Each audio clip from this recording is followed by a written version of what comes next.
तो फिल्म की शुरुआत रेमोना के फार्म हाउस को दिखाते हुए होती है, जहां वो अपनी बेटी और बेटे के साथ रहती है। रेमोना इस टाइम एक वीडियो देख रही थी, जिससे हमें पता चलता है कि रेमोना और उसके हस्बैंड ने बहुत प्यार से ही ये फार्म हाउस बनाया था और इसकी एक एक चीज को मैनेज किया था। रेमोना ये वीडियो देखकर दुखी थी, क्योंकि उसके हस्बैंड की डेथ हो गई थी एक एक्सीडेंट में, जिस एक्सीडेंट में रेमोना की भी टांगे चली गई थी। इस एक्सीडेंट ने रेमोना को मेंटली भी बिल्कुल तोड़ के रख दिया था, यहाँ तक कि वो अब अपने घर और बच्चों पे भी सही से ध्यान नहीं दे पा रही थी, जिसकी वजह से उसके घर के हालात काफी खराब हो चुके थे। यहाँ तक कि घर का सारा छोटा बड़ा काम टेलर करता था। इसके बावजूद भी रेमोना का बिहेवियर इन लोगों के साथ सख्त रहता था। रेमोना रोज उठते ही बस एक चीज कहती है, गिव मी स्ट्रेंथ। जब वो कमरे से बाहर आती है तो देखती है कि टेलर ने ज्यादातर काम तो कर लिया था, लेकिन घर की बहुत सारी चीजें खत्म हो गई थी। घर में लाइट भी चली गई। इन सब बातों के दौरान अचानक से रेमोना नोटिस करती है कि उनके घर के यार्ड में कोई बैठा हुआ था। कोई लेडी थी जो अच्छी तरह ब्लैक कलर के किसी कपड़े से कवर्ड थी। इसे देखकर रेमोना डर गई।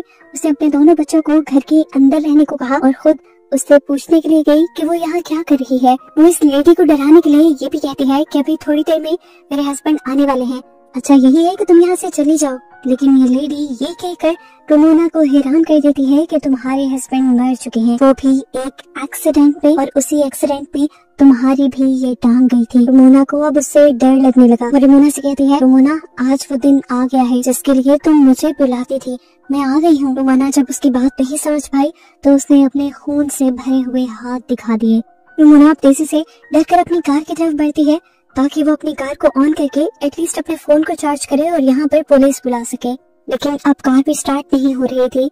डरते हुए रेमोना घर के अंदर आ जाती है तो बच्चे उससे ब्लैक ड्रेस वाली लेडी के बारे में पूछने लगते हैं। वो बच्चों को कुछ भी बताने के बजाय उन्हें डांट कर चुप करवा देती है। बच्चों के सवाल जब खत्म नहीं होते तो रेमोना का गुस्सा एक हद से ज्यादा बढ़ जाता है। वो चीजों को तोड़ने लग जाती है और अपने बच्चों पर भी शाउट करती है, जिसके बाद खड़े होकर वो घर के सभी खिड़कियां दरवाजे लॉक कर देती है। इसके बाद जब वो बैठती है तो उसे अपने टांग के जख्म में दर्द फील होता है। वो देखती है कि वहाँ एक स्टिच निकला हुआ था। रेमोना नोटिस करती है कि वो औरत थोड़ा सा इनके घर के करीब हो गई है। ये देखते हुए वो सोचती है कि वो अपने डॉग चार्ली को घर के अंदर ले आए, लेकिन जब वो बाहर गई तो उसने देखा कि उनका डॉग भी वहाँ नहीं था।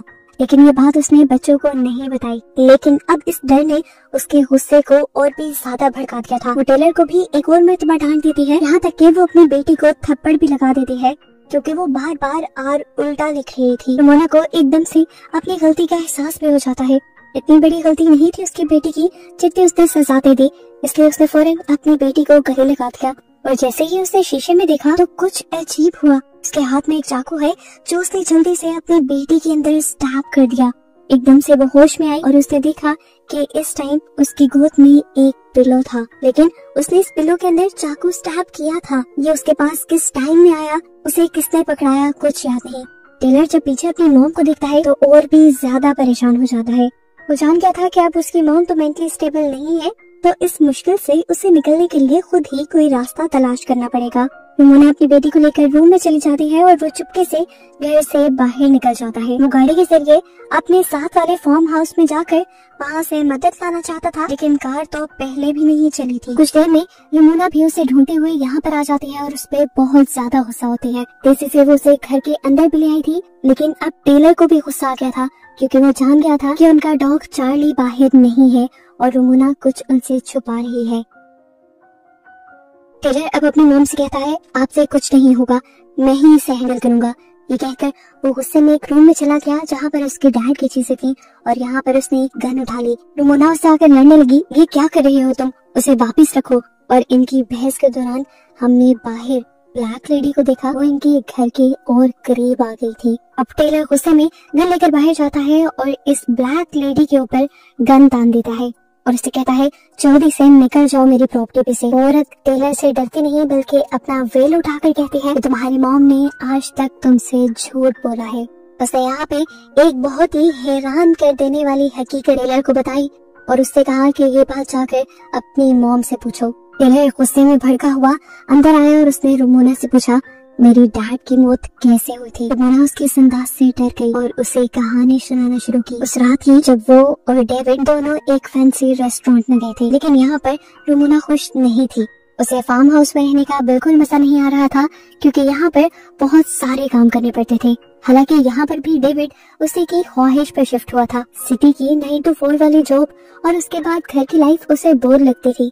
अब जब सब यहाँ पे आ गए थे, सब यहाँ सेटल हो गए थे, खुश थे, तो एक रमोना ही नाखुश थी। अब वो यहाँ से भी कहीं और शिफ्ट करना चाहते थे, लेकिन डेविड साफ मना कर देता है, क्योंकि इतनी जल्दी शिफ्टिंग और सबका सेटल होना पॉसिबल ही नहीं। इनकी अच्छी खासी बहस होती है और ये लोग इसके बाद होटल से निकल जाते हैं। दिखाया जाता है कि डेविड नहीं बल्कि उस रात रमोना ही कार ड्राइव कर रही थी। उसे अपने पीछे किसी ब्लैक लेडी का शैडो दिखाई दिया उस रात, जिसकी वजह से उसका ध्यान भटक गया और उनका एक्सीडेंट हो गया। हालांकि उसने तो बच्चों को ये झूठ बोल रखा था कि उस रात गाड़ी डेविड ड्राइव कर रहा था और उसी की वजह से एक्सीडेंट हुआ। टेलर ये हकीकत जानकर बहुत ज्यादा दुखी हो जाता है, टूट जाता है। उसके अंदर भी नेगेटिविटी ज्यादा होने लगती है और ऐसे बाहर बैठी हुई लेडी का असर इनके घर पे और ज्यादा होने लग जाता है। और इस दौरान हमें दिखाया गया कि इस लेडी का शैडो बड़ा होता जा रहा था। इस औरत के शैडो से बचने के लिए ये सब लोग एटिक में चले जाते हैं, लेकिन एटिक में भी वो ब्लैक लेडी अपने शैडो के जरिए रमोना की छोटी बेटी को अपनी तरफ खींच लेती है। ये लोग उसे पकड़ते भी हैं, लेकिन वो लड़की तेजी से खींची जा रही थी। तब टेलर जल्दी से जाकर उस विंडो को ही ढक देता है, जिसके जरिए वो ब्लैक लेडी रमोना की बेटी को कंट्रोल कर रही थी। और विंडो को कवर करने के बाद उसकी बहन छूट जाती है, लेकिन इसके बाद भी वो एंटिटी खामोश नहीं बैठी थी। वो इनके घर की लाइट्स फ्लिकर करके इनके घर की चीजों को गिराकर इन्हें डराती है और फिर रमोना पर हावी हो जाती है, उसे पोसेस कर लेती है। हावी होते हुए ऐसा सीन दिखाया जाता है जैसे रमोना और ये एंटिटी एक साथ मिल गए हैं। वो एंटिटी अब रमोना की बेटी को गले लगाती है और वो भी गायब हो जाती है। टेलर अपनी आंखों से देखता रहा और कंफ्यूज हो गया। वो अकेला ही यहाँ खड़ा रह गया था। उसकी मोम और बहन को इस एंटिटी ने एकदम से गायब कर दिया था। तभी अचानक पीछे से रमोना अपना लाइटर लिया है यहाँ पर। अब रमोना और टेलर दोनों मिलकर रमोना की बेटी को ढूंढने लग जाते हैं और ऐसा करते हुए रमोना एक ऐसे कमरे में चली जाती है जो कमरा उसे उसका पास दिखा रहा था, जिसमें उसे डेविड भी नजर आया। डेविड काफी खुश नजर आ रहा था और वो रमोना से कहता है, देखो तुम्हारे पसंद के फूल भी यार्ड में खिल गए। रमोना अब उसके करीब चली जाती है। एकदम से सीन बदलता है और हम देखते हैं कि डेविड ने उसे मारना शुरू कर दिया। उसका गला दबा रहा था और अगले ही पल रमोना ने अपने आप को ब्लैक ड्रेस में यार्ड में बैठा हुआ देखा, बिल्कुल उस एंटिटी की तरह जो अभी इनके घर के बाहर थी। इस टाइम उसके सामने रमोना का दूसरा वर्जन आया। ये वो सीन बन गया जब रमोना पहली मर्तबा इस ब्लैक ड्रेस वाली लेडी से बात करने के लिए आई थी। यहाँ इस सीन में ब्लैक ड्रेस में बैठी हुई रमोना अपने मुंह से वो ब्लैक कपड़ा, ब्लैक वेल हटाने लगती है और उसके सामने वाली रमोना अजीब से तरीके से कहती है, वो दिन आ गया जिसका तुम्हें इंतजार था।